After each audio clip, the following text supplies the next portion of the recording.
Martineau. Toi là. Ça va faire. J'ai déjà essayé d'expliquer ça. À un moment donné, pouvez-vous régler ça? La rencontre de Richard Martineau.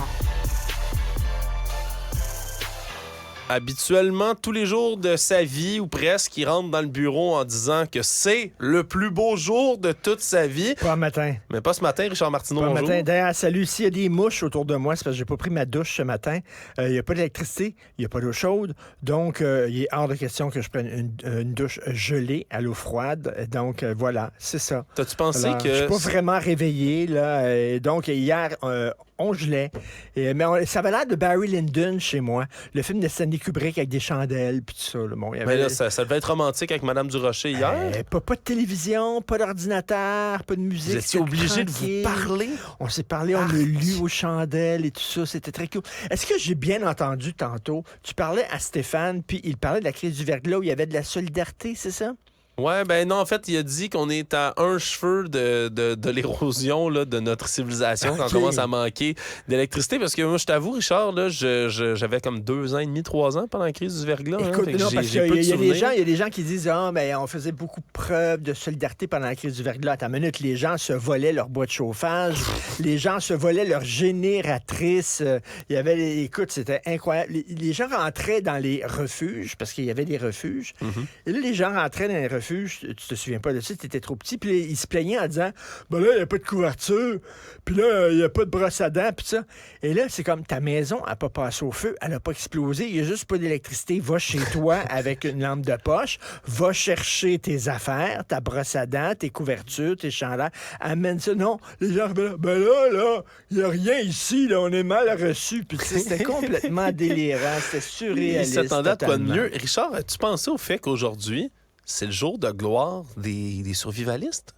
Tu sais, des gens là, qui stockent tout pour l'apocalypse, qui ont de l'essence, de l'eau, de la bouffe en canne, un petit mini-bunker chez eux, au cas où l'apocalypse arrive. Eux sont bien dans des journées comme ça. Les autres, c'est le fun. Les autres, c'est comme une pratique. Ben, ils sont pour prêts. le jour. La générale ou l'invasion de zombies, l'apocalypse solaire, nucléaire, D'ailleurs, catastrophique. toi, Monsieur Complot, qu'est-ce Oui. qui circule là, autour de Trump là, ces temps-ci? Là? C'est quoi, là? Qu'est-ce qui circule? Là? Ben, ce qui est génial, c'est qu'hier, on a parlé même dans l'émission de Mario à Thomas Lecac, un professeur avec qui je suis en contact de l'université de Grandview en Iowa, qui se spécialise, lui, à tâche-tatuc, en violence politique, mais surtout en discours apocalyptique et religieux, qui voit vraiment le parallèle entre ce qui se fait souvent là, du côté là, de M. Trump, de le faire passer en martyr. Puis comme il y a des mouvements évangélistes qui le suivent, Richard, là, il y a beaucoup de gens qui font des comparaisons douteuses. On a entendu plus tôt cette semaine Marjorie Taylor Greene qui faisait une comparaison entre Trump, Jésus et Nelson Mandela. Hier soir, sur Fox News, je vais te faire écouter, Richard, une autre comparaison qui est venue d'un homme, là, d'un collaborateur de Fox News, qui a dressé un autre parallèle avec un personnage historique. On écoute. Now, the problem the left has is when you create a martyr, Joan of Arc, for example, who saved France, you suddenly are increasing... Quand tu crées un martyr... Jeanne d'Arc, par exemple, pourquoi pas? La pucelle d'Orléans qui entendait des voix, tentait de libérer la France. Qui est morte sur le bûcher comme...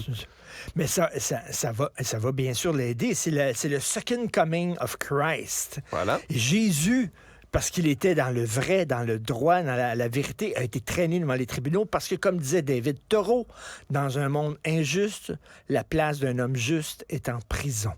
Voilà. Alors, voilà, c'est ce qu'il se dit. Mais il va être un martyr. Puis sais-tu quoi, Richard? Ça tombe parfaitement pour la fin de semaine de Pâques.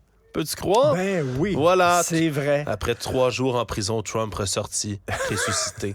Ça va être génial. Tout est dans tout. Tout est dans tout, Écoute, Richard. tu fais ça comme un pro. Ben, j'ai eu des bons mentors, mon cher Richard. Comme un pro, mais sauf que ce soir, tu vas au hockey. Ce soir, je vais au hockey. Fait que tu vas te coucher tard. Ouais, puis tu sais et que c'est demain, en plus, tu te lèves à 3h30 du matin. On va faire ça du mieux qu'on peut. Richard, surtout ce soir, c'est la fameuse soirée de la fierté au Centre Bell. Il y a peut-être des joueurs, semble-t-il, peut-être des joueurs russes comme Denis Gourianov qui vont pas mettre le chandail. Il va peut-être avoir un scandale. J'ai assisté à ça en direct. Qui sait? On en Il va y reparlera avoir demain. des drag queens. Ah, là, mélange pas toutes les affaires en même temps, Richard. Un scandale à la fois, s'il vous plaît. Merci à tout le monde d'avoir été là. Je vous laisse dans les bonnes mains, justement, de Richard Martineau. Même s'il n'a pas pris sa douche, je vous jure, ça se sentira pas en ondes. Merci à toute l'équipe qui est là. Jean-François, Cybèle, Léonie. Merci à tous. On se reparle demain, même heure.